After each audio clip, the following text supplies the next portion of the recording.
बताया था इन्होंने आनुवांशिकी,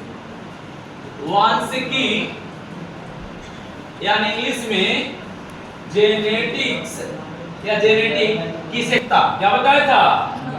आनुवांशिकता, आनुवांशिकता यानी कि हेरिडिटी, हेरिडिटी, हेरिडिटी कहा जाता है। फिर इसके बाद तीसरा नंबर में इन्होंने बताया था, याद रखिएगा, इसको कहते हैं आनुवांशिकता का गुण, आनुवांशिकता का गुण, आनुवांशिकता का गुण, यानी इन्होंने बताया था heredity character, heredity character, heredity character, heredity character इन्होंने बताया था। चौथा नंबर पॉइंट में याद रखना बच्चे लोग, है ना, कि चौथा नंबर में इन्होंने बताया था कि वंशावली क्या है ना, वंशावली या फिर वंशानुगत किसको कहते हैं? वंशानुगत, वंशानुगत, वंशानुगत, वंशानुगत किसे कहते हैं? यानी वंशानुगत, इसको याद रखना बच्चे लोग, वंशानुगत, पेडिग्री बोलेंगे, पेडिग्री, पेडिग्री कहते हैं, वंशानुगत कहते हैं इसको। फिर इन्होंने पांचवा नंबर जो शब्द लिया था, पांचवा जो शब्द लिए थे वो था, याद रखिएगा, इसके बाद विभिन्नता था, विभिन्नता,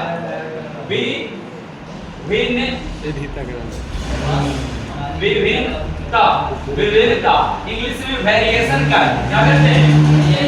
वेरिएशन, वेरिएशन कहते हैं। क्या छठा नंबर शब्द इन्होंने लिया था, याद रखना, पूरे शब्द को पहले याद कर लेना।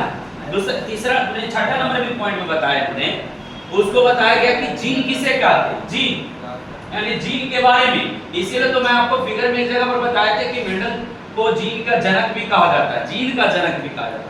इनको मालूम नहीं था जीन, जीन बताने वाला जोहानसन थे, और जोहानसन ने इस जीन के बारे में बता दिए, तो ये जो है बहुत जीन के बारे में जानकारी ले लिए, तब से इनको जीन के जनक भी कहा जाता है। आनुवांशिकी तो जनक ही थे, अब जीन के भी जनक हैं। तो यहाँ पर याद रखिएगा कि जीन के बारे में भी पता लगाया गया था।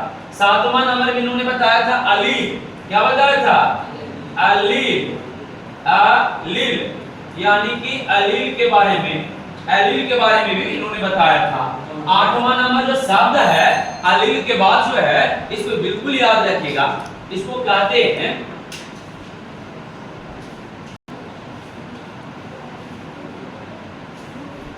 प्रभावी लक्षण,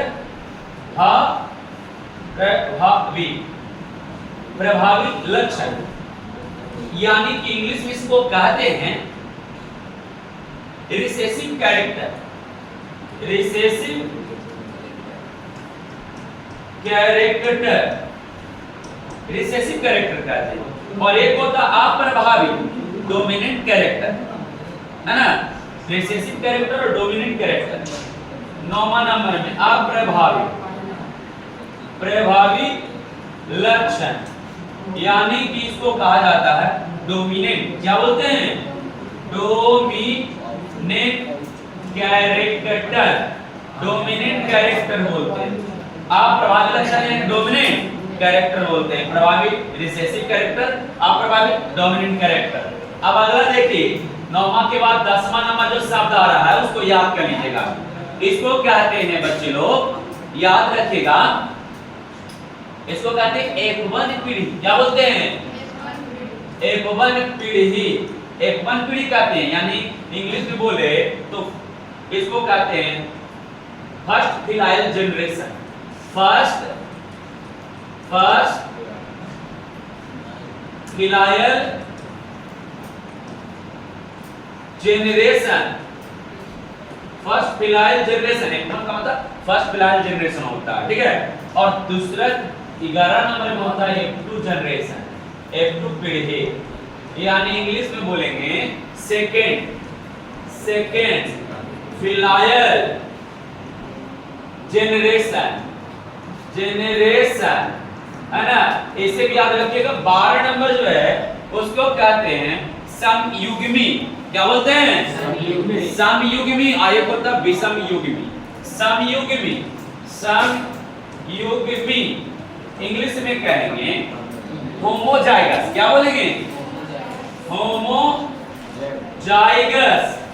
एक होता है 13 में विषम युग्मी, जिसको कहते हैं हेट्रोस्टाइल, हेट्रोस्टाइल सॉरी यानी होमोजाइगस है हेट्रोजाइगस, हेट्रोजाइगस बोलते हैं, हेट्रोजाइगस विषम युग्मी बोलते हैं।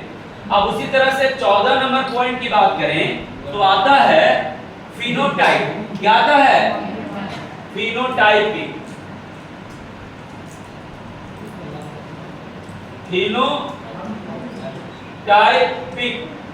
टाइपिक, फिनोटाइपिक इंग्लिश में भी फिनोटाइपिक